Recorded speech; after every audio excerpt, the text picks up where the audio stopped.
Bay County is a place that thrives off of those who come to our beautiful beaches and spend money.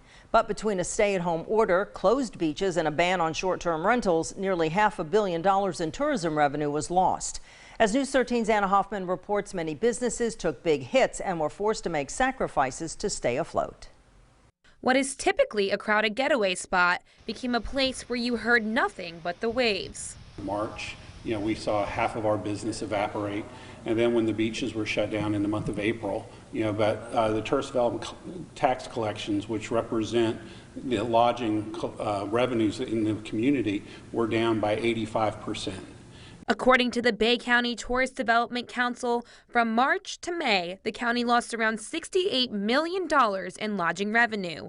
That's about $165 million in direct visitor spending, money that small local businesses rely on to survive. This is about the livelihoods of hardworking Bay County residents. I mean, the people who are working every day just to put a roof over their head and to have a good life. And so that visitor spending just helps fuel our economy. Businesses in Bay County have been hit across the board, but the restaurant industry was forced to make big changes and tough decisions after the governor ordered dining rooms to close in March. Local restaurant owner Dave Trepanier owns Firefly in Panama City Beach. He says hearing that news gave him anxiety. It was a little scary. We didn't really know what was going to happen. We didn't know what was going to be in place to help business owners out. Just the fear of not knowing, not only for me but for my staff, was a pretty uneasy time. Firefly did to-go orders throughout March and April, and they were finally able to welcome back customers in May when the governor allowed restaurants to open with limited capacity. Trepanier says even then, his business wasn't bringing in nearly as much money as last summer. Went ahead and borrowed money anyways, just because I'm not sure nobody was sure how long it was going to last. So, basically, when this is your livelihood and the livelihood of 65 people that work with us here, failure is not an option. He says having to dip into his savings was not ideal. Trepanier says it was a scary moment for him because that isn't what the money was meant for.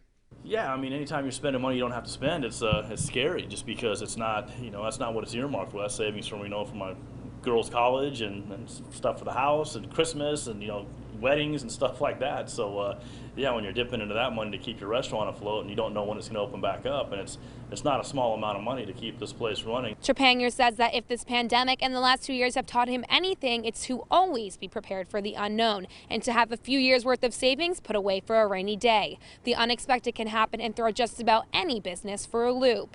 Other popular tourist attractions like Shipwreck Island Water Park and Ripley's Believe It or Not face struggles as well. This summer was slow for attractions because of the unexpected closures and capacity limitations.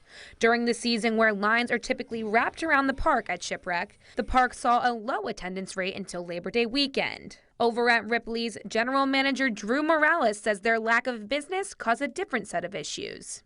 We had to furlough and lay off workers, so getting back to the normal routine and getting everybody hired back is nice, so we can get them their jobs back and their hours back. But as we start to grasp the pandemic, the question remains, what will the future hold?